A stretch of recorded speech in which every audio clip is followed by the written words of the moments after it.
Bagi saya hidup adalah kesenangan. Ada orang yang begitu. Bagi saya hidup adalah traveling. Ada. Bagiku hidup adalah anak-anak. Ada.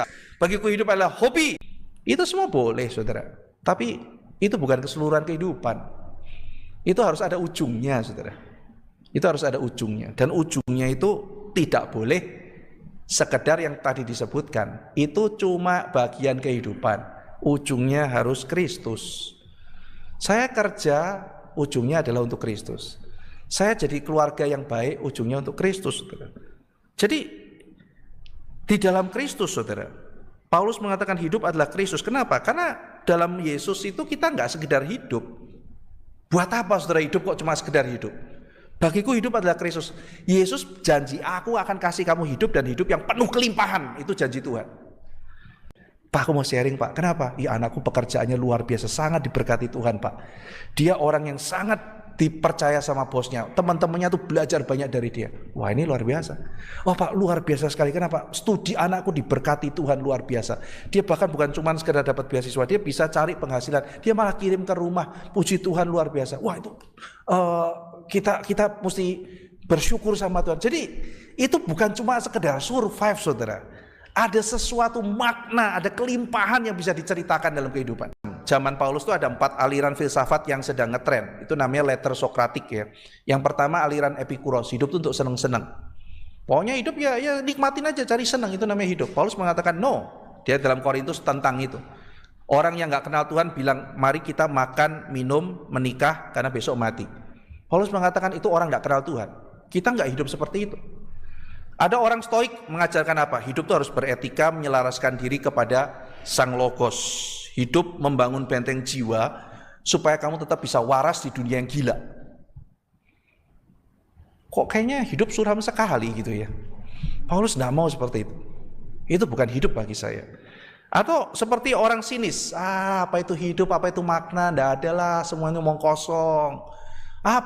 Semuanya itu mah semuanya dengan duit semua bisa diatur, semua bisa dibeli. Pemerintah mari kita lawan, orang tua mari kita lawan. Ini orang sinis, saudara. Tidak ada aturan, tidak ada apa, hidup semau-maunya dia. Saudara mau hidup seperti itu? Aduh, kasihan sekali. Atau Plotinos, hidup itu menyatu dengan Tuhan. Orang Jawa bilang manunggaling kawula Gusti, menjadi satu dengan semesta. Paulus mengatakan bukan seperti itu. Hidup itu apa? Hidup itu Kristus. Apa artinya Paulus hidup itu Kristus? Artinya saya mau mengenal, mau mencintai, mau melayani, mau memuliakan, mau menikmati, mau berkomunitas, mau berfellowship dengan Yesus Kristus senantiasa. Itu hidup. Itu bagi Paulus dan harusnya bagi kita, saudara. Jadi Paulus hidup untuk sesuatu yang ia cintai dan berharga, yaitu Kristus. Aku mau hidup berapa puluh tahun lagi untuk apa? Ya untuk Kristus, untuk menyenangkan dia, untuk lebih kenal dia. Dalam Kolose ada 3 cara, saudara, yang Paulus bilang untuk mengenal Yesus. Pertama, kamu harus tahu dari Alkitab, perjanjian lama, perjanjian baru. Para nabi, para rasul, kamu kenal Yesus. Yang kedua, kalau kamu hidup di tengah-tengah jemaat dan saling mengasihi, engkau akan tahu, engkau akan kaya pengenalan akan Kristus. Jadi bukan tinggal di gua, lalu bertapa di bawah air terjun, bukan, saudara. Justru berkomunitas, saling jadi berkat, bahkan kadang-kadang saling menyakiti, saudara. Loh, kok menyakiti tambah kenal Yesus? Lah kalau tidak pernah sakit gimana mau mengampuni, saudara? Kapan praktek pengampunan? Ya kapan kita mempraktekkan sabar kalau tidak ada orang yang nyebelin gitu kan? Tapi akhirnya sabar. Akhirnya jadi orang sabar. Dan yang ketiga, Paulus mengatakan, kamu akan lebih kenal Kristus kalau menderita bagi dia.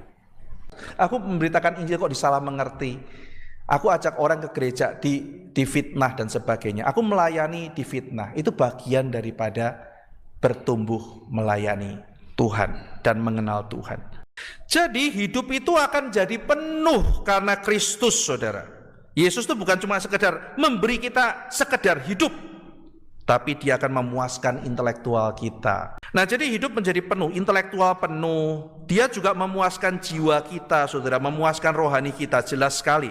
Yesus juga memenuhi emosi kita. Jadi kita dipenuhi dengan damai, dipenuhi dengan sukacita.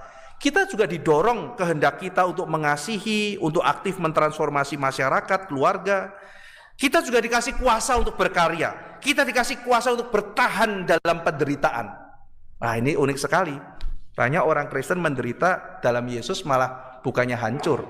Sama-sama orang sakit kanker, ada yang teriak-teriak, kenapa aku sakit kanker? Tuhan di mana? Ada orang yang sakit kanker, rajin pergi kemana-mana untuk sharingkan orang lain, yuk kamu harus kuat loh. Kenapa? Karena ada Tuhan Yesus, dia bilang. Saya ketemu satu orang oma, umur 80 lebih, tinggal sendirian sama pembantunya. Saya tanya, Oma, sepi enggak Oma? Oma kan sendirian. Jawabannya dia, aku kan ada Tuhan Yesus. Aku boleh sendirian. Aku enggak pernah kesepian. Wah, itu saya belajar banyak. Beda sekali ya, orang yang benar-benar ada Kristus sama enggak ada Kristus. Memberi kekuatan untuk bertahan, memberi kunci orang pada kehidupan, memberi terang dan hikmat untuk melihat seluruh hidup. Wah, seluruh kehidupan saya lihat dari kacamata Kristus. Sehingga dengan demikian hidup itu menjadi penuh dengan warna. Paulus kan bilang, hidup Kristus, mati Kristus juga. Hidup untung, mati untung juga. Senangnya luar biasa.